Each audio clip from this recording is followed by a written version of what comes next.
নমস্কার।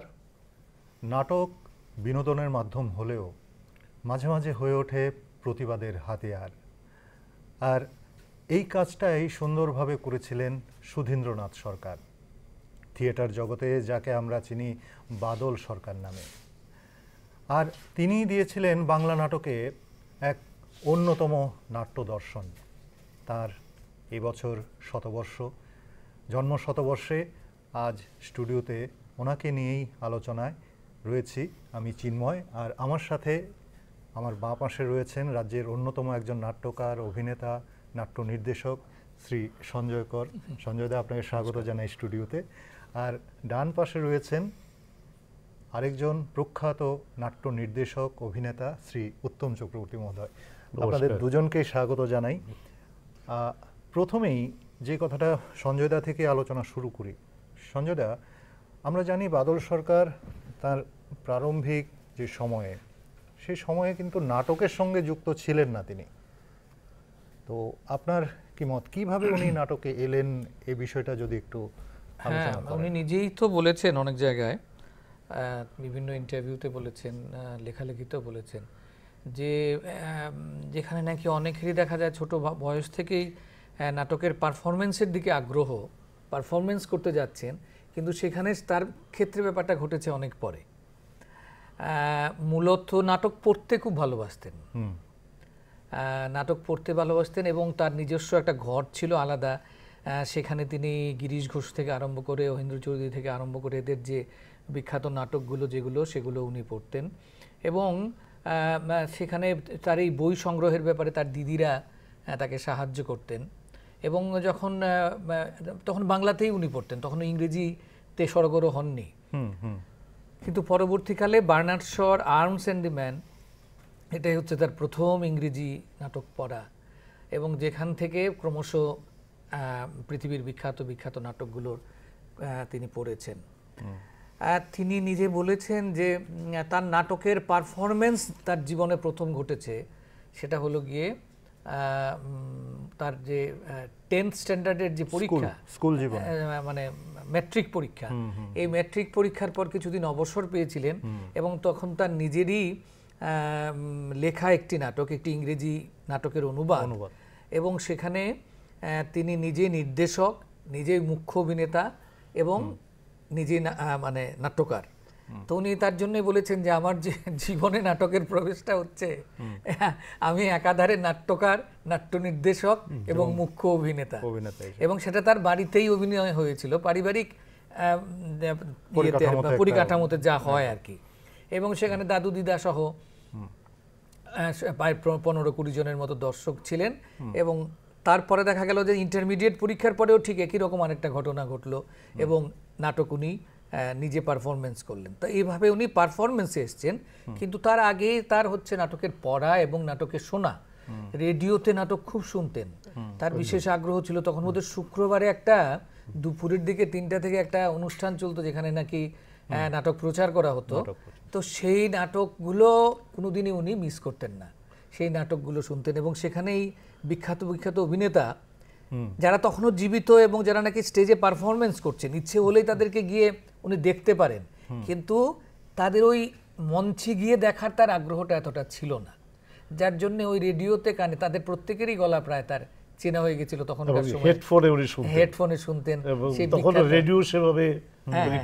পাননি। তো এইভাবে নাটকের প্রতি আগ্রহ। এবং তারপরে তো তার জীবনে স্কটিশ চার্চ কলেজে পড়াশোনা, সেখান থেকে পাশ করে শিবপুর ইঞ্জিনিয়ারিং কলেজ, সেখান থেকে সিভিল ইঞ্জিনিয়ারিং পাশ করা, এবং তারপরে জীবনে সিটি প্ল্যানার হিসেবে ওনার কাজ, সিটি প্ল্যানার। এবং সিটি প্ল্যানারের কাজটাও যে উনি একসময় বলেছেন যে সিভিল ইঞ্জিনিয়ারিংটা আমার ভীষণ রকমের বাজে লাগতো, এটা একটা ভীষণ বাজে কাজ, আমার এই কাজে কোনো আগ্রহ ছিল না। কিন্তু মাঝখানে ডিভিসিতে কিছুদিন কাজ করেছেন, যেটা মাইথনে তার পোস্টিং হয়েছিল, এবং সেখানেও একটু মজার ব্যাপার আছে। সেখানেও তারা বেশ কয়েকজন বন্ধুও ছিলেন, এবং বিভিন্ন সেক্টরের যারা নাকি ইঞ্জিনিয়ার থেকে আরম্ভ করে অন্যান্য যারা নাকি শিক্ষিত মানুষেরা ডিভিসিতে কাজ করতেন, তারা এক জায়গায় এসে তারা সপ্তাহের একটা দিন তারা সবাই মিলিত হতেন। এবং এই বিষয়ে ওনার কথাতেই আমি ওনার ইন্টারভিউতেই দেখেছি, যেটা উনি বলছেন যে প্রতি সপ্তাহে মানে উইকেন্ডে আড্ডা হতো কারো না কারো বাড়িতে, যেহেতু ইঞ্জিনিয়ার ছিলেন উনি, জুনিয়র ইঞ্জিনিয়ার ছিলেন, তো ওখানে যাদের বাড়িতে হতো চা চক্র হতো, মানে চা পার্টি হতো, কিন্তু ওইখানেও অফিসের কথাই হতো, অফিসের গল্পই হতো, প্রজেক্ট নিয়ে গল্প, ওগুলো ওনার ভালো লাগতো না। তাই যেহেতু নাটকের পোকাটা আগেই ছিল, তো উনি কি করলেন, এমন একটা সংগঠন তৈরি করলেন, ঠিক তো?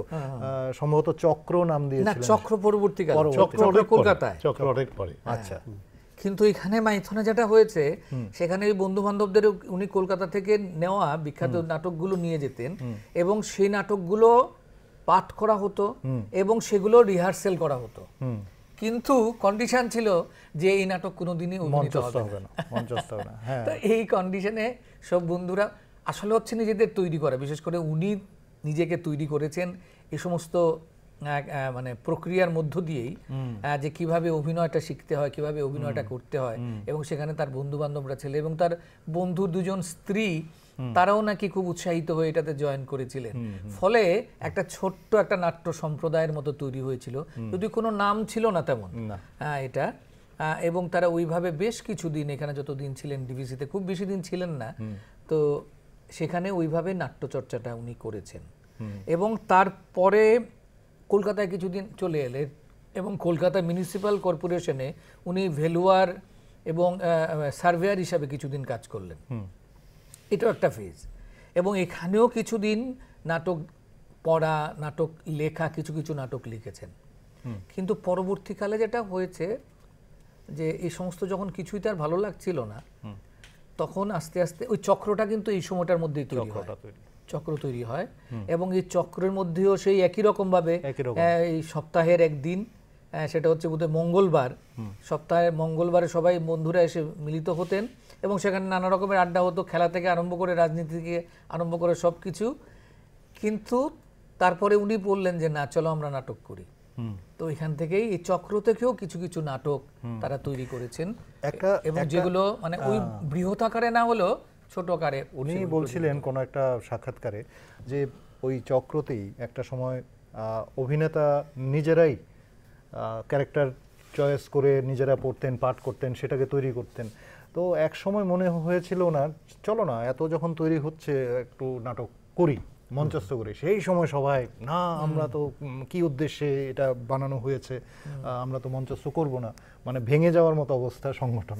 তো এটা নিয়ে আপনার কি বলা? এই পার্টিকুলার এই বিষয়টা নিয়ে আমি বলতে চাইছিলাম, আমি যেটা বলতে চাই যে আসলে ছাত্রাবস্থা থেকেই ওর একটা দর্শন নিয়ে কিন্তু তার একটা পরিষ্কার ছিল, মার্ক্সীয় দর্শনে বিশ্বাস করত এবং তার যে থিয়েটার করা এবং থিয়েটারের মধ্যে যে তার চরিত্রগুলো আমরা দেখতে পারি যে মধ্যবিত্ত, নিম্ন মধ্যবিত্ত, এদের টানা পড়েন এবং সমাজের সে সমস্ত দিকের তার নাটকগুলির মধ্যে সেই সেকশনটাকে তোলার, তাদের প্রতিক্রিয়া, তাদের অভিব্যক্তি, তাদের এই ব্যাপারগুলো কিন্তু ধরার চেষ্টা হয়েছে প্রায় সবগুলো নাটকে, তাই না? প্রথম দিকে কিন্তু তোমরা, আমি একটু ইন্টারাপ্ট করি, প্রথম দিকে উনি কিন্তু এরকম হাস্যরসাত্মক নাটকের দিকে তার ঝোঁকটা বেশি ছিল।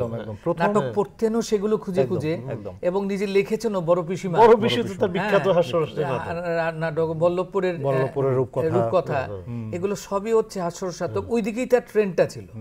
আর ওনার নাকি কমেডি সেন্স সাংঘাতিক ছিল, মানে ব্যক্তিগতভাবে কমেডি সেন্স ভীষণ সাংঘাতিক, ভীষণ। এবং তার যে কি বলা যায় যে রসাত্মক যে ডায়লগগুলি, যেগুলি মানে দুই রকম অর্থে কিন্তু ব্যবহার মানে দেখা যায়, যার অর্থ থাকতো। এই অদ্ভুত রকম মেধাবী সম্পূর্ণ বিরাট মেধার অধিকারী ছিলেন, এই ব্যাপারে তো কোনো সন্দেহ নেই। সবচেয়ে বড় কথা যে উনি যে কিভাবে ভাঙছেন, মানে ট্র্যাডিশনকে কিভাবে ভেঙে ভেঙে যে আসছেন, প্রসিডিয়াম থেকে কিভাবে এলেন, এই যে উত্তরণ, আমি এই বিষয়টাতে একটু পরে আসছি। এর আগে আরেকটা ফেজ, ওনার বিশাল একটা বড় ফেজ ছিল, সেটা হচ্ছে কলকাতায় আসার পর সৌম্য মিত্রের সঙ্গে সখ্যতা এবং বহুরূপীতে ওনার, ভাবো যে সৌম্য মিত্র ওনার লেখা নাটক ডাইরেক্ট করছে, ডাইরেকশন বহুরূপীতে হচ্ছে, এটা একটা বিশাল ব্যাপার।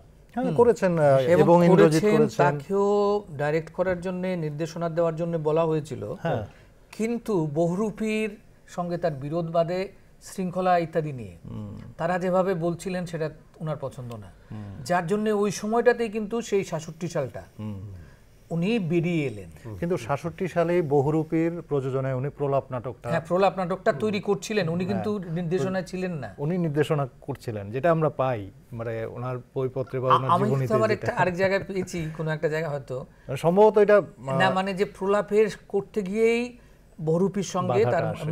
একটু মানে একটু মতানৈক্য হয়, ফলে উনি বেরিয়ে আসেন। পরে প্রলাপটা অন্য কেউ, সম্ভবত তৃপ্তি মিত্র মানে নির্দেশনায় সেটা হয়েছিল।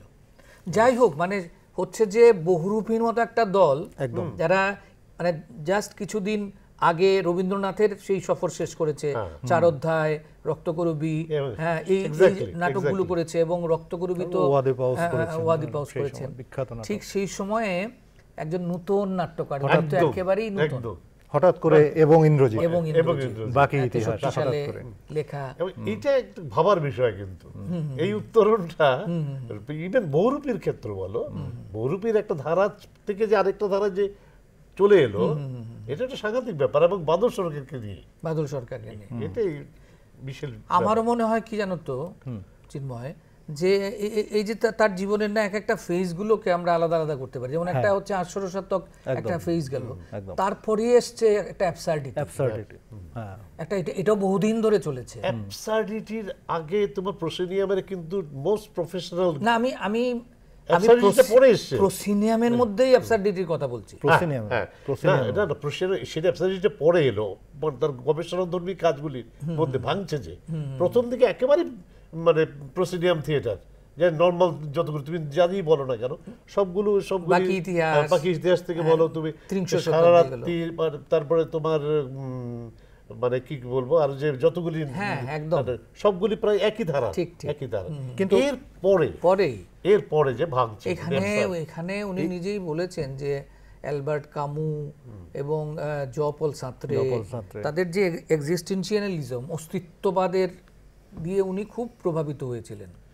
উনি ডস্টয়েভস্কি, পোল্যান্ডের যে গ্রোডস্কি, ওর দ্বারা এটার দিয়ে পরে হয়েছেন থার্ড থিয়েটারের, এটা অনেকটা পরে। কিন্তু এর আগে একদম এই যে অস্তিত্ববাদ নিয়ে, মানে জীবনে কিছুই নেই, শূন্য, হ্যাঁ, ওই যে এবং ইন্দ্রজিতের সেই সমস্ত সংলাপ, এটা সঞ্জয়দা এটা সম্ভবত ওনার মানে যেটা আমাদের এখন পড়া, আমাদের তো বহু যুগ আগের মানুষ উনি, যে এবং ইন্দ্রজিৎ ওনার ডায়েরির খাতায় যে কবিতা লিখতেন বা যা লিখতেন, এটা 55-56 থেকে, এটা মাইথনে থাকাকালীন সময় থেকে লেখা, এগুলোকে নিয়েই আস্তে আস্তে বোধহয় 63-তে এগুলোকে এখানে এসে বহুরূপীতেই প্রকাশ পায় ফার্স্ট এবং ইন্দ্রজিৎ। এবং অ্যাবসার্ড নাটকের যে অন্যতম একটা নাটক এবং ইন্দ্রজিৎ, আমরা বিভিন্ন ইন্টারভিউতে পাই, গিরিশ কার্নাড বা অমল পালেকরের মতো ব্যক্তিদের ইন্টারভিউতে দেখেছি,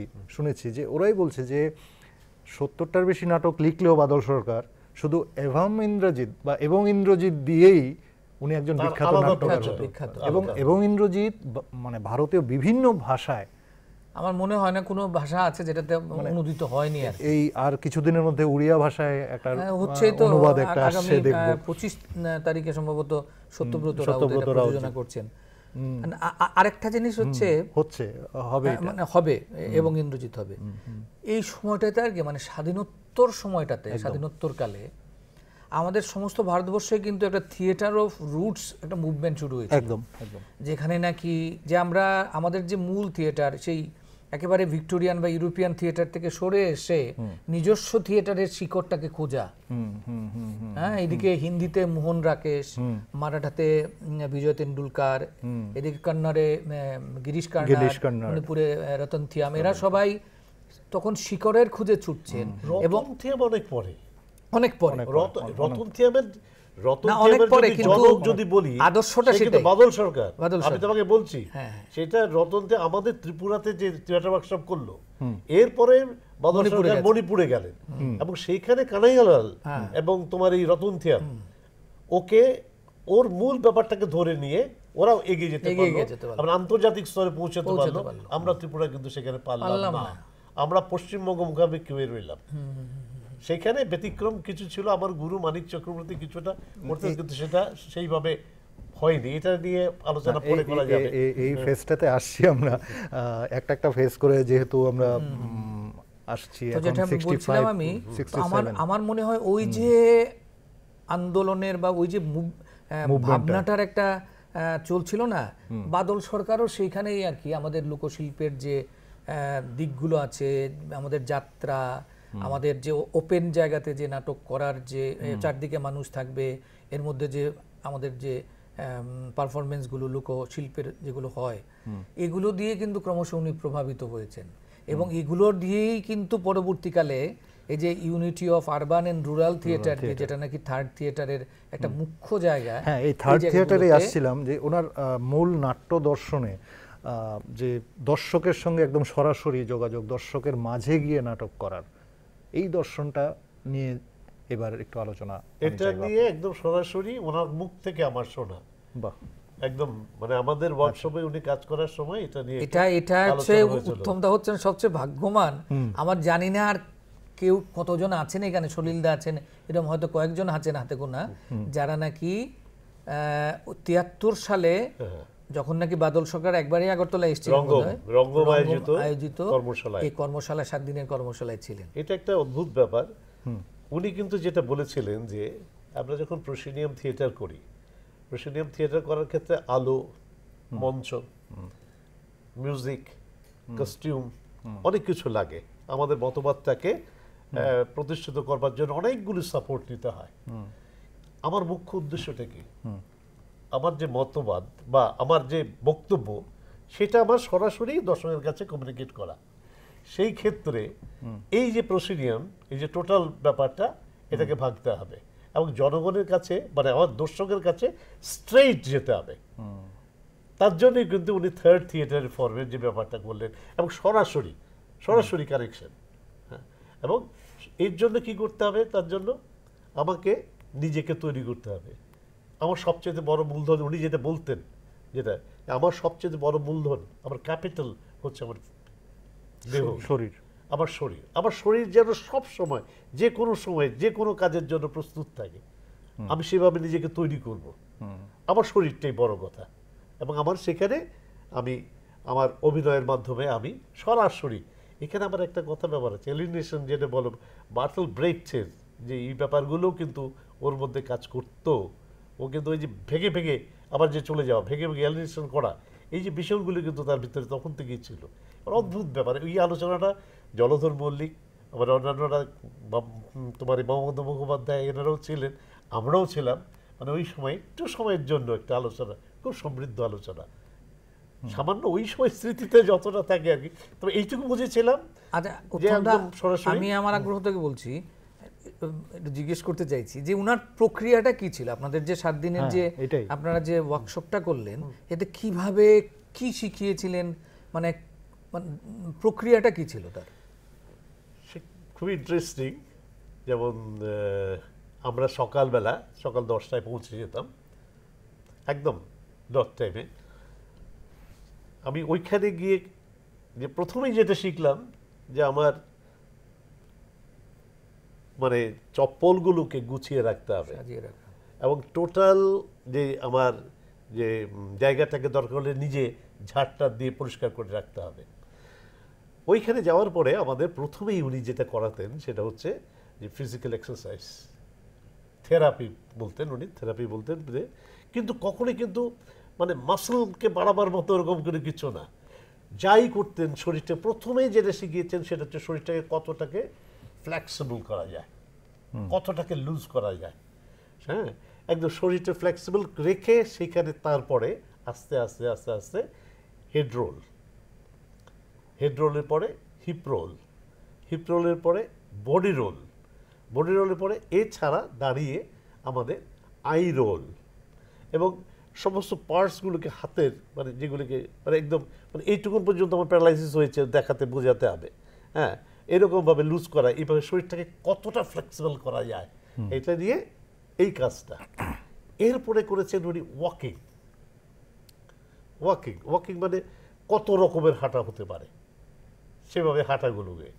তারপরে যেটা মানে আমি বরফের উপর দিয়ে কীভাবে হাঁটবো, আমি তত্ত্ব হয়ে আছে। যেমন উনি বলতেন, উনি কমান্ড করতেন, হাঁটো, হাঁটতে হাঁটতে খুব ইন্টারেস্টিং, হাঁটতে হাঁটতে বোঝে যে জল পায়ে লাগছে, এই ছপ ছপ করছে জল, জল বাড়ছে, জল বাড়ছে, হাঁটু অব্দি জল চলে এসছে। তো গোটা টোটার ব্যাপারে যে ডিটেলসের ব্যাপারগুলো যে যার যেরকম করতে পারে আর কি।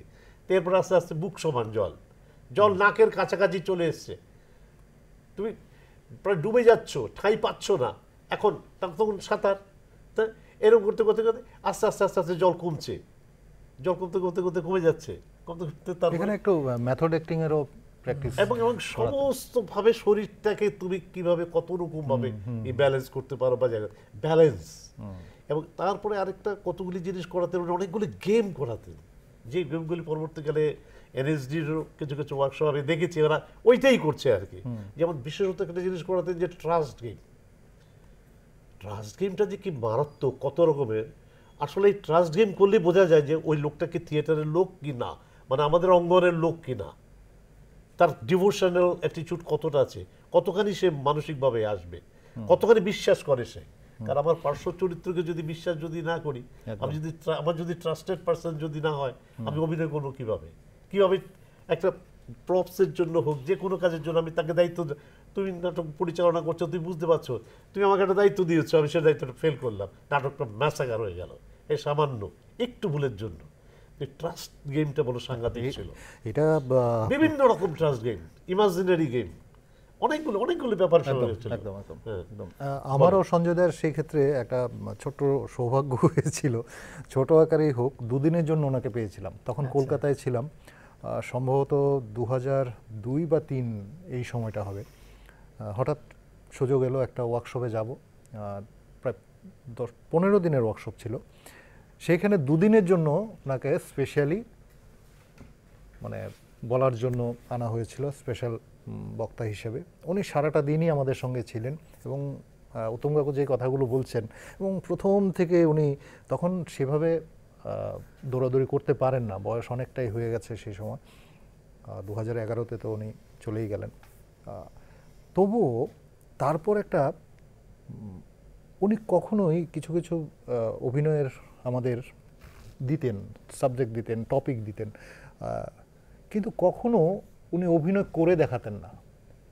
এমনভাবেই আলোচনাটা রাখতেন, প্রতিটি ছোট ছোট আমাদের গ্রুপ বানিয়ে দিয়েছিলেন, গ্রুপে গিয়ে গিয়ে বসে বসে এইভাবেই উনি ডিসকাশনটা করতেন। মনে হতো হ্যাঁ এই অভিনয়টা তো আমি জানি।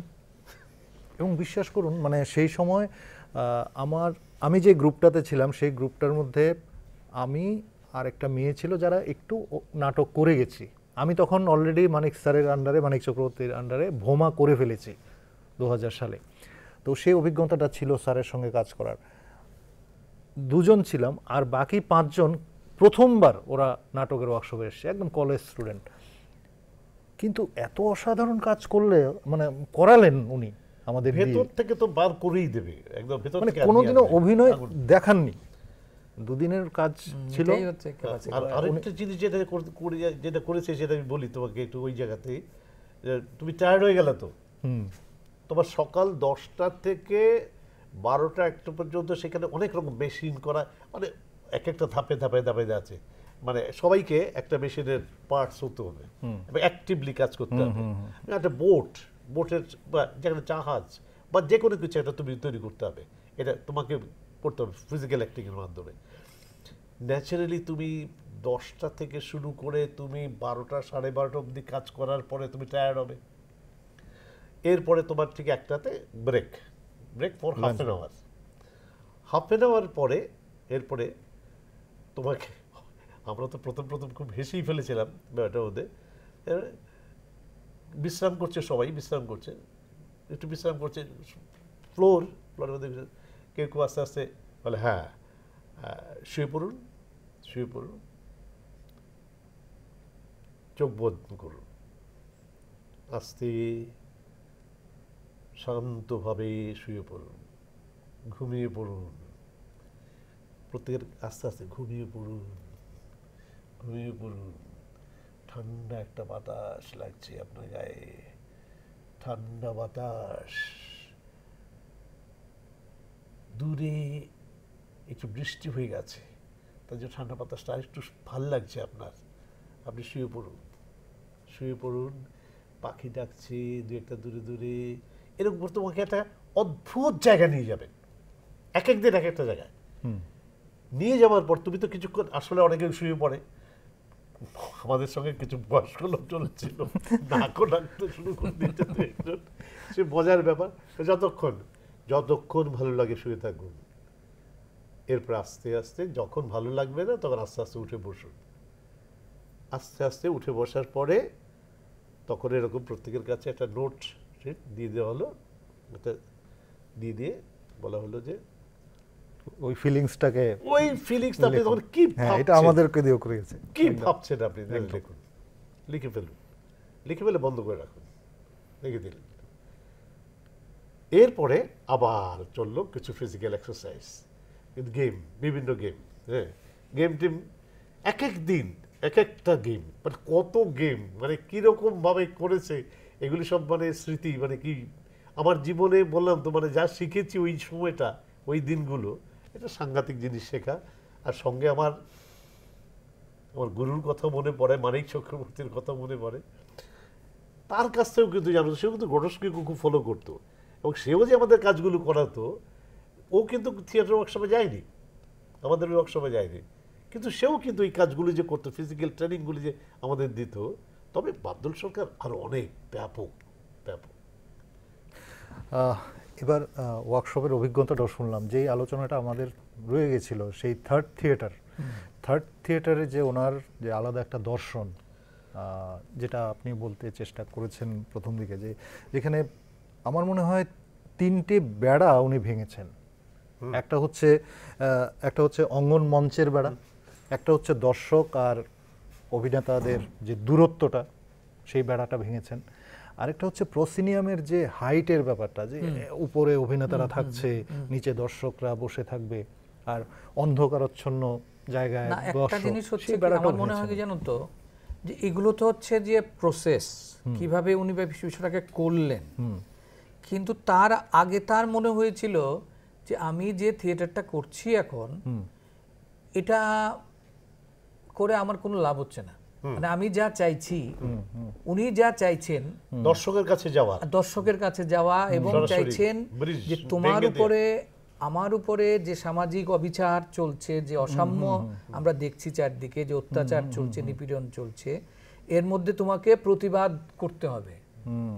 এই মানুষকে প্রতিবাদ করাবার জন্যই কিন্তু তিনি এই পদ্ধতিটা বেছে নিয়েছেন, এবং তার মনে হয়েছে যে মানুষকে প্রতিবাদী করতে হলে মানুষের কাছে যেতে হবে, এই বিষয়গুলো মানুষকে দেখাতে হবে, তাদেরকে জাগ্রত করতে হবে, তাদেরকে অ্যাওয়্যার করতে হবে, এবং তার জন্য মানুষের কাছে, বৃহত্তর মানুষের কাছে যাওয়া। এবং উনি কাজ করেছেনও মানে একদম সাধারণ জায়গায় গিয়ে, গ্রামাঞ্চলে, সুন্দরবন এলাকায়। মিছিল যেটা অভিনীত হয় সেটা হয়েছে 1974 সালে রামচন্দ্রপুর, এক পশ্চিমবঙ্গের একটা প্রত্যন্ত গ্রামে মিছিল, একটা গ্রামে। কিন্তু এই আমার মানে যেটা তথ্য রয়েছে, সম্ভবত স্পার্টাকাস নাটক নিয়ে উনি প্রথম প্রসিনিয়াম থেকে নেমেছিলেন, মানে দর্শকের সামনে এসেছিলেন 72 সালে। এটা হচ্ছে স্পার্টাকাস যেটা করেছিলেন, উনি করেছিলেন এটা একাডেমিতেই, একাডেমি অফ ফাইন আর্টসের লনের মধ্যে করেছিলেন প্রথম, মানে মঞ্চ বেরিয়ে এসেছেন, এবং উনি নিজেই বলেছেন যে আমরা আমরা জানতাম না যে কিভাবে এই থার্ড থিয়েটারের যে ভাবনাটা কিভাবে আলটিমেটলি গিয়ে দাঁড়াবে। একদম। তো এটা আমরা ওই মানে কাজ করছি এবং শিখছি, আমাদের ভুল হচ্ছে এবং বুঝতে পারছি যে এটা সংশোধন করা দরকার। এইভাবে আমরা আস্তে আস্তে প্রসিনিয়াম ছেড়ে আমরা পথে এসেছি, মানুষের কাছে এসেছি। এবং 72 থেকে 74 তো অনেকটা সময়, এবং ওই সময়টাতে ওনার কনসেপ্ট ছিল অঙ্গন মঞ্চ, ইন্টিমেট থিয়েটার। একদম। তখন কিন্তু যে কাছাকাছি মানুষ বসে, আমার যে নাটকের যে বক্তব্য, নাটকের যে কথা আমি বলতে চাই, সেটা মানুষের কাছে আমি আমার নিবিড় ভাবে একটা নাটককে মঞ্চস্থ করা। কিন্তু তারপরে ওনার মনে হয়েছে যে না, এটাও নট সাফিসিয়েন্ট, আমাকে এই যে এর জন্য আমার কিছু একটা মানে পরিকাঠামো দরকার, হ্যাঁ, তো এই পরিকাঠামোটাকেও আর উনি মানতে চাইলেন না, কোনো ইলিউশন যাতে কোনো ভ্রম যাতে তৈরি না হয় কোনোভাবে, কোনো আলো দিয়ে না, মঞ্চ দিয়ে না, কস্টিউম দিয়ে না, কোনো মায়াবী না। আমি রিয়েলিটির ইলিউশন তৈরি করতে চাই না, আমি রিয়েলিটিটাকে রিয়েলিটি হিসাবে দেখাতে চাই। এবং যার এই যে দর্শনটা, এবং এটার মধ্যে তার অবশ্যই তার মার্ক্সীয় চিন্তাধারা ছিল। আমরা তো জানি যে তিনি একসময় 1948 সাল, তার একজন ভাগ্নে ছিলেন অজিত কুমার ঘোষ, উনি ইকোনমিস্ট ছিলেন, এবং তার মাধ্যমেই তার মানে মার্কসিজম এবং কমিউনিজমের দিকে চলে আসা। এবং এই সময়টাতে উনি মানে বলা যায় যে প্রায় ট্রেড ইউনিয়নের রেল যে ধর্মঘট হয়েছিল, যেটা 9 মার্চ 1948 সালে, সেটার মধ্যে একেবারে মুখ্য মানে একজন স্বেচ্ছাসেবী হিসাবে পার্টির ক্যাডার হিসাবে যোগদান করেছিলেন। এবং তারপরে সেখানে পার্টির মধ্যে তার প্রমোশনও হয়, তিনি সেল সেক্রেটারি হয়েছিলেন, মানে অনেক দায় দায়িত্ব এসে পড়েছিল, একটা সময় ছেড়েও ছিলেন। এবং তারপরে তার সঙ্গে পিসি যোশীর যে তখন তো সিপিআই এর সেক্রেটারি, তখন পার্টি ভাগ হয়নি, সিপিআইএম সিপিআই হয়নি। তো ওই সময়টাতে উনি যে মতাদর্শটা ছিল, বিশেষ করে এই ধর্মঘট, রেল ধর্মঘট এবং অন্যান্য কিছু নিয়ে এখানে বিরোধ হয়, তিনি একটা বিশাল চিঠি লিখেছিলেন পার্টির পলিট ব্যুরোতে, এবং সেইখানে সেটা তার বিপক্ষে যায় এবং সেখান থেকে তাকে বহিষ্কার করা হয়। তো কিন্তু বহিষ্কার করা হয়েছে হয়তো দলের ভেতরে উনি ছিলেন না, কিন্তু সারা জীবন ধরে যিনি যেটা উনি লালন করেছেন যে মানুষের কাছে যাওয়া, মানুষের সুখ দুঃখের সামিল হওয়া, এবং তাদেরকে তোমার বিরুদ্ধে যে যে যে বিষয়টা ঘটছে তোমার চারপাশে, এগুলো ঘটা উচিত নয়, এর জন্য মানুষকে যে সচেতন করাটা, এই কাজটাই সারা জীবন ধরে করতে চেয়েছেন। এবং এই জন্যই কিন্তু থার্ড থিয়েটারের জন্ম, যে একটা লেভেলে থাকবে দর্শক, এই উঁচুটাও থাকবে না একদম। হ্যাঁ, কিন্তু আমরা যে ওনার সঙ্গে একটা অভিনয় করার সুযোগ আমার জীবনে, কি বলবো, উনি আমাদের ওয়ার্কশপ করার পরে উনি যেটা করলেন, প্রস্তাব আমাদের এখানেই তৈরি হলো, আমরা কিন্তু কিচ্ছু করিনি, উনি মূল অভিনয় উনিই করেছেন। আমরা শুধু কাছে যাতায়াত, পথচারী বা এইরকম ধরনের ব্যাপার, কিন্তু আছি, উনি সবাইকে ইনভলভ করেছেন। আমাদের ওয়ার্কশপটা হয়েছিল কিন্তু তখন আগরতলার অবস্থা তুমি ভাবতে পারো, বিবি কলেজের যে মানে গান্ধী স্কুল থেকে গেলে যে দোতলাগুলি যে হয়েছে, যে বিটি কলেজ, যেখানে পরবর্তী কলেজ হয়েছিল, বিটি কলেজের ওইখানে বিটি কলেজের ইভিনিং কলেজ, যেটা ইভিনিং পরবর্তীকালে তখন এটা বিটি কলেজ ছিল, ওইখানে একটা বড় একটা ঘরে, বিশ্বটা হলঘরের মধ্যে ওইখানে হয়েছিল, দোতলায়। তো মোটামুটি নিরিবিলি, খুব পরিবেশটা খুব শান্ত ছিল। আমাদের নাটকটা হয়েছিল, উনি কিন্তু এটাকে বলা যায়, কি বলা যায়, এরিনা থিয়েটার ফর্মে, বা যেটা মানিক চক্রবর্তী করেছিল, মানে নীলায়তে নীলতা তার স্বপ্ন হতো, মুক্তাঙ্গন থিয়েটার, মানে মুক্তাঙ্গন কোনটা বলতো, চিলড্রেন্স পার্কে, যেটা তো একটা তো মুক্তাঙ্গন পর তো ঘর ছিল, আর তার পাশে ছিল তোমার কমিউনিটি হল। হ্যাঁ, এই কমিউনিটি হলের মধ্যে হয়েছিল প্রস্তাব নাটকটা। এই কমিউনিটি হল বড় তথ্য সংস্কৃতি দপ্তর একসময় কিছুদিনের জন্য ছিল এইখানে, এই চিলড্রেন্স পার্কে, এই কমিউনিটি হলে। আজ তার কোনো অস্তিত্ব নেই। হ্যাঁ, এইখানে এই প্রস্তাব নাটকটার মধ্যে উনি শুধুমাত্র প্রপস হিসাবে একটা অদ্ভুত ব্যবহার করেছিলেন, একটা ফ্রেমের মতো, ফ্রেমের মধ্যে কিছু টাকা পয়সা আর কি, 1 টাকা, 2 টাকা, 5 টাকা, 10 টাকা, 50 টাকা, এরকম 100 টাকা, এইটা ছিল জাস্ট।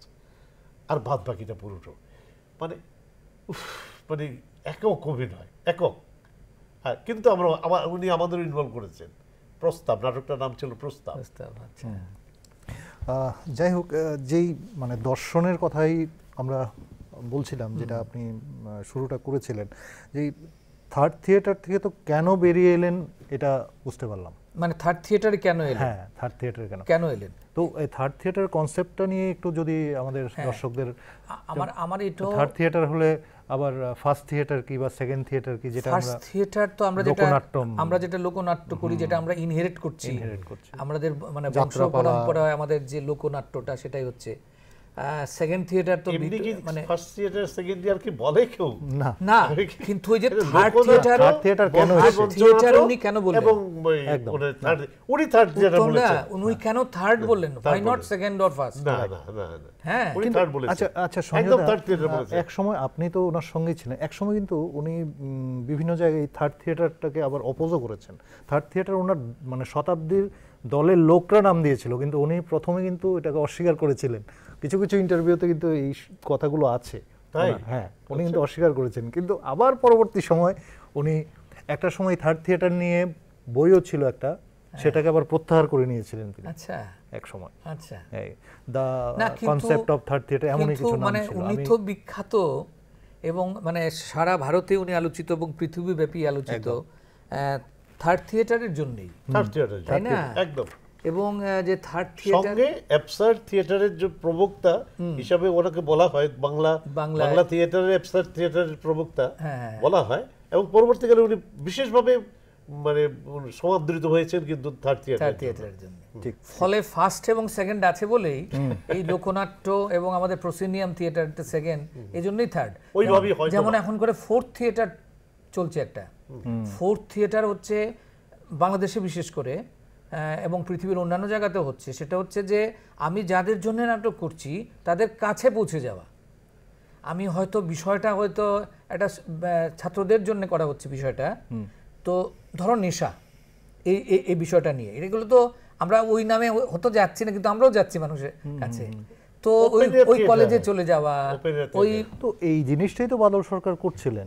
ভোমা নাটক নিয়ে চলে গেছিলেন হ্যাঁ, ওই সুন্দরবনে, সুন্দরবনে সাঁওতালদের মাঝখানে, গন্ডি নাটক নিয়ে চলে গেছিলেন কৃষকদের মাঝখানে। গন্ডি নাটক নিয়ে উনি নিজেই বলেছিলেন, আপনি বলছিলেন যে ব্রাটল ব্রেক্টের নাটক, উনি একটা মাত্র নাটকই Caucasian Chalk Circle টা, চক সার্কেলকে মাত্র একটা নাটকেরই অনুকরণে বা প্রভাব ছিল, প্রভাবে করেছেন, তাও গন্ডি নাটক। উনি নিজেই বলেছেন যে ইন্ডাস্ট্রিয়াল জার্মানিতে এই নাটকের কি মহত্ব আমি জানি না, কিন্তু আমার ভারতে কৃষকদের সমস্যা নিয়ে এখানে সবচেয়ে বেশি দরকার, তাই Straight, উনি তো বারবারই বলেছেন এবং যে কৃষকদের মাঝে চলে মানে গেছেন। তাহলে ম্যান ওরা- to man, man to man, মানে হার্ট টু হার্ট, একদম হার্ট টু হার্ট। একদম উনি এই জন্যে তো সমস্ত কিছু, কোনো আলো থাকবে না, সাদা আলো। দর্শক যে আলোতে, অভিনেতাও সেই আলোতে। একদম। এবং যে এতদিন ধরে থিয়েটার 2500 বছর ধরে বেঁচে আছে কিসের জোরে? একটা শক্তি তো নিশ্চয়ই আছে। আর কোনো থিয়েটার ফর্ম নেই যেটা হচ্ছে যেটা live, not even cinema. Live তো না, এটা একটা ইমেজ ধরে রাখা হয়েছে, মানুষ দেখছে বারবার একই জিনিস। একদম। কিন্তু থিয়েটার প্রত্যেকদিন আজকে তৈরি হচ্ছে, আজকে এটা শেষ হয়ে যাচ্ছে, কালকে আবার নতুন করে হচ্ছে। এটাই হচ্ছে থিয়েটারের মাহাত্ম্য। একদম। উনি বলেন এই a process, স্ট্রেংথটাকে একদম পরিষ্কার। আমার কাজে লাগাতে হবে, মানুষের জাগরণের কাজে।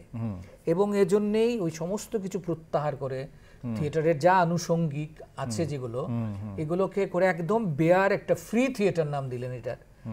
বলেন যে এই ফ্রি। ধারণাটা উৎপল দত্তর এসেছিল যে আমি কার জন্য করছি, অঙ্গার করছি কার জন্য করছি, কিন্তু আমি আমার দর্শক কোথায়, আমার এখানে যারা আসছে দর্শক, যারা Elite আসছে, দর্শক, elite শহরের। দর্শক, তারা আমি কোথায় যাই, এই জায়গাতেই ভেঙেছিলেন। এই জায়গাটাই আর আরেকটা মজার ব্যাপার দেখো, মানে লোকটা মানে এতগুলো ডিগ্রি এবং ইঞ্জিনিয়ারিং ডিগ্রি নিয়ে নাইজেরিয়া, কঙ্গো, কোথায় কোথায় বিশাল মাইনের চাকরি করেছেন, এসব ছেড়ে টেরে দিয়ে কার্জন পার্ক। আর সে কোন ঘরে থাকতেন উনি, কিভাবে থাকতেন, কি জীবনযাপন করেছেন, মানে কোন স্তর, এটা সন্ন্যাস বলা যায়, এটা সন্ন্যাসীর মতো একটা জীবনযাপন, ভাবা যায়। শুধুমাত্র থিয়েটারের জন্য। শুধুমাত্র থিয়েটারের জন্য। কি উদগ্র ভালোবাসা যদি হয়, কোথায় ডেডিকেশনটা, কোথায়, কোন স্তরে ডিভোশনটা, কোথায়, কোন স্তরে হলে এই কাজটা করতে পারে এটা মানুষ। এমনকি অনেক আমাদের দর্শক শ্রোতা বন্ধুরা অনেকে হয়তো বা জানেন না, আজকে যে নবী মুম্বাই যেটা বলা হয়, এটার প্ল্যানারও তিনিই ছিলেন, আচ্ছা, বাদল সরকার। নবী মুম্বাইয়ের সিটি প্ল্যানার ছিলেন, তো আচ্ছা, উনিও একটা প্ল্যান করেছিলেন নবী মুম্বাইয়ের। আর সেই জায়গা থেকে সুন্দরবনের গ্রামে গিয়ে বা বিভিন্ন পুরুলিয়া ডিস্ট্রিক্টের কৃষকদের কাছে গিয়ে গিয়ে নাটক করছেন এই লোকটা।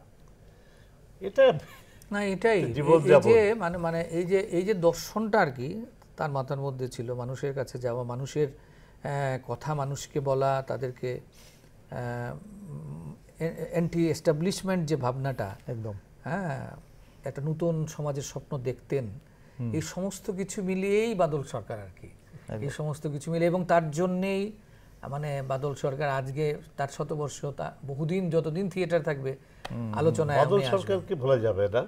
আমরা মানে থিয়েটারের যে বিবর্তন বা যদি বলি আর কি, মানে যেভাবে উনি তো একজন বিশাল রকম ভাবে পথিকৃৎ, মানে কোথা থেকে থিয়েটারটাকে কোথায় নিয়ে এসেছেন, তাই না?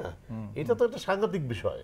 এবং আরেকটা বিষয় অল্প করেই আলোচনা শুনবো আপনার কাছে, দুজনের কাছ থেকে। ওনার কাছে কনসেপ্টটা ছিল ইম্পর্টেন্ট, নট ফর্ম। আজকের দিনের আমরা হ্যাঁ, এটা তো আমরা বটেই। ফর্ম নিয়ে অনেক কথা বলি। আজকের দিনের যারা আমরা নাট্যবিদরা, খুব ফর্ম কনশাস, হ্যাঁ। যে ফর্মটা কি হবে, হ্যাঁ, প্রয়োজনে ফর্ম ভেবে নাটক লিখে না। কিন্তু উনি আগে কনসেপ্টটা গিমিক, ফর্ম, অনেক কিছু। না, উনি বলতেন যে থিয়েটারের মূল হচ্ছে মানুষ, একদম অভিনেতা, ফলে মূল টোটাল সম্পদই ফোকাসটা অভিনেতা। হবে একদম। অভিনেতার উপরে। একদম ওই উত্তম কাকু যেটা বলছিলেন, উনি ওয়ার্কশপে যেটা বলছিলেন, আমাদেরও বলছিলেন, নাটকের মেইন মানে আসল মূলধন হচ্ছে অভিনেতা, অভিনেতা, এছাড়া আর কিছু লাগে না। ফলে অভিনয়ের উপরে জোরটা ছিল, এবং সেখানে অভিনয়তার কোনটা, তার দেহ। এবং অভিনেতা যদি নিজেকে সেভাবে প্রস্তুত না করে, যে কোনো মুহূর্তে তার জন্য তাকে প্রস্তুতি তৈরি হতে হবে। একটা যোদ্ধা, উনি একটা সাংঘাতিক কথা বলেছিলেন যে একটা সোলজার, একটা সোলজারের মতো তার ওইরকম যে কোনো মুহূর্তের জন্য তাকে প্রস্তুত থাকতে হবে। মানে বাপরে বাপ, ভাবাই যায় না। আমরা প্রায় শেষ দিকে এসেছি আমাদের আলোচনার, কারণ সময়ের একটা গণ্ডি থাকে, ওনার গণ্ডি নাটকের মতোই। যদিও বাদল সরকার এমন একজন মানুষ, তাকে নিয়ে বললে আরো অনেকক্ষণ বলা ঘন্টার পর যায়, ঘন্টা বলা যায়। এমন একটা মানুষকে নিয়ে। আপনারা দুজন মানে দেশে বিদেশে বিভিন্ন জায়গায় নাট্যচর্চায় যুক্ত ছিলেন, নাটক করেছেন, নাট্য আলোচনায় ছিলেন। দুজনের কাছে এই প্রশ্নটা রাখবো, বাদল সরকার আমাদের দেশে কতটা আলোচিত হয়েছে বা আলোকিত হয়েছে, বা ওনাকে নিয়ে কতটা চর্চা হয়েছে, বা বিশেষ করে আমরা বাংলায়, বাংলা নাটকে উনি কতটা চর্চিত হয়েছেন বা হননি, কি মনে হয় আপনার, সংক্ষেপে আপনার? আমি যদি, কারণ আমি ব্যক্তিগতভাবে বাদল সরকারকে আমার এমন একটা জায়গায় রেখেছি যে আমি পরবর্তীকালে তার আমার গুরু মানিক চক্রবর্তী, তার আলোকে আলোকিত কিনা আমি সেভাবে সেই বিতর্ক বা সেই প্রশ্ন আমি যাব না। সেটা যদি আমার গুরু মানে গুরু বেঁচে থাকতেন তাহলে উনি বলতে পারতেন যে উনি কার। কিন্তু ওই একটা ধারা যে মানুষের কাছে চলে যাওয়া, যেমন আমরা থিয়েত্রণ করেছিলাম, আমরা দীর্ঘদিন এই চর্চাটা করেছিলাম, তো এটাকে আমি মনে প্রাণে ভীষণভাবে বিশ্বাস করি যে আমি যদি প্রকৃতই যদি কিছু মানুষের জন্য, মানে আমার নিজের, মানে থিয়েটারটা আমি কেন করব, এই ভালোবাসাটা কোত্থেকে আসবে, আমার কিছু করার আছে, আমার কিছু দায় আছে সমাজের প্রতি, এবং সেই দায়টাকে যদি আমি করতে চাই, আমার কাছে একটাই অস্ত্র হচ্ছে থিয়েটার। তা আমি সেই থিয়েটার আমার মনের কথা, আমার ভাবাবেগের কথা, আমার ভালো লাগার কথা আমি যদি সরাসরি মানুষের কাছে নিয়ে যেতে যদি না পারি, তাই এটা হচ্ছে সবচেয়ে বড় মাধ্যম। সেখানে বাদল সরকার একটা বিরাট রকমভাবে আমাদের দিশা দেখিয়ে গেছেন। এটা একটা বিষয়। আমার প্রশ্নটা হচ্ছে, বাদল সরকার চর্চিত হয়েছে কিনা, যেমন বাংলাতে উনি মারা যাওয়ার আগেই পুনেতে ওনাকে নিয়ে বিশাল বাদল ফেস্টিভ্যাল, কেরালাতে 2011-তে উনি মারা যাওয়ার 2 মাস 3 মাস আগে উনি সেখানে গিয়েছিলেন, সেখানে গিয়ে অসুস্থ হয়েছিলেন বিশেষ করে। যেভাবে চর্চা হয়েছে সারা দেশে, বাংলাতে কি সেই চর্চাটা আমরা করেছি? 60-এর দশকে ত্রিপুরাতে, মানে আগরতলাতে যে ধরনের নাটক হয়েছে, তার মধ্যে তুমি যদি দেখো, মানে বাদল সরকারের নাটক কিন্তু অনেকগুলো হয়েছে, অনেকগুলো। না, আমি এখনের সময়ও বলছি, যদি এখন মানে এবং ইন্দ্রজিৎ, পাগলা ঘোড়া, মানে কি অভিনয়, 100 বার, অনেকগুলো নাটক, বাকি ইতিহাস, বল্লভপুরের রূপকথা, রূপকথা, এই কথাটাই বলছিলাম। যেমন কিছুদিন আগে অনির্বাণ ভট্টাচার্যের ফিল্মটা এসছে, যে বল্লভপুরের রূপকথা, এটা আসার পরেই কি আমরা বাদল সরকারকে অনেকে চিনছি, মানে নবীন প্রজন্মের তারা? হয়তো নবীন প্রজন্মের যারা থিয়েটারের সঙ্গে যুক্ত নয়, তারা হয়তো বাদল সরকারকে এটা দিয়ে নামটা শুনেছে। আমি তো বলি যে আমাদের থিয়েটার যারা করছি নতুন প্রজন্ম, তারার মধ্যে কতজন বাদল সরকারকে চেনে, তারা কতটা বাদল সরকারকে নিয়ে, বাদল সরকারকে পড়েছে। এই দায়টা কার? এই দায়টা কি আমাদের নবীন প্রজন্মদের, না আপনাদের যারা পূর্বসূরি আছেন, আপনারা বাদল সরকারকে আমাদের সেভাবে দিতে পারেন? আমি যে জায়গাটা বলছি তোমাকে, মূলত হচ্ছে যে দেখো, এই বাদল সরকার দিয়ে যারা প্রভাবিত হয়েছেন তাদের মধ্যে বেশ কয়েকজন একেবারে থিয়েটার ক্ষেত্রে মানে ভারতবর্ষের একেবারে শীর্ষস্থানে এখনো আছেন। এইচ কানহালাল, রতন থিয়াম, এদিকে প্রবীর গুহ, অঞ্জন দত্ত, তারপরে এদিকে হচ্ছেন গিয়ে সুবোধ পট্টনায়ক উড়িষ্যাতে। হ্যাঁ, এরা সুবোধ পট্টনায়ক এখনো গ্রামে গ্রামে সাইকেলে করে যান গিয়ে, এবং প্রসিনিয়াম থিয়েটারের কোনো বিশ্বাস নেই, যে জায়গায় পাচ্ছেন সেখানেই উনি অভিনয় করেছেন। বাদল সরকারের টাচে যারা গেছে, যারা একটু বুঝেছে, তারা এই চাবুকটা বলতে পারবে না। কিন্তু আমাদের যেটা হচ্ছে কি, আমাদের যেটা সমস্যা হচ্ছে, আমাদের এই যে কমিটমেন্টের জায়গাটা, আমাদের যে দায়বদ্ধতার জায়গাটা যেটা, সেটার ফলে মানে রাজনীতির মধ্য দিয়ে হোক, আদর্শগত দিক থেকে, আমি রাজনীতির সস্তা রাজনীতির কথা বলছি না, আদর্শগত দিক থেকেই হোক, যে ভিত্তিটার প্রয়োজন, আমি কার জন্য নাটকটা করছি, কেন করছি, এই জিনিসটাই আমার মনে হয় তো পরিষ্কার নয়, পরিষ্কার আমাদের কাছে নয়। ফলে আমার মনে হয় যে খুব কম জায়গাতেই এমনিতেই এখন থিয়েটার দলগুলোতে আমরা যারা কাজ করছি দেখছি, নতুন প্রজন্ম তারা এসে অভিনয় করতে চাইছে কিন্তু ভিতরে ঢুকতে চাইছে না, মানে যে কি করে থিয়েটারটাকে চেনা জানা, সেই যে গভীরতায় যাওয়া, এই যে কথা যে বলছি, যে ট্রাস্ট গেমের কথা যে বলছিলেন, যে অঞ্জন দত্তকেই কিছুদিন আগে আগরতলা এসেছিলেন, এই কিছুদিন আগে উনি এসে বললেন যে এটা প্রোগ্রাম, উড়ানের প্রোগ্রামে উনি এসে বলছেন যে আমি তো পাগল হয়ে এসেছি, আমি শহরে, কলকাতা শহরে চিনি না, জানি না, আমি বাদল সরকারের সঙ্গে দেখা করতে গেছি। তো বাদল সরকার আমাকে বললেন যে তুমি আমার সঙ্গে দেখা করো, আরে তুমি এসো, আমার প্রথম পাত্তাই দেয়নি, তুমি এসো সন্ধ্যায় আমার কাছে এসো।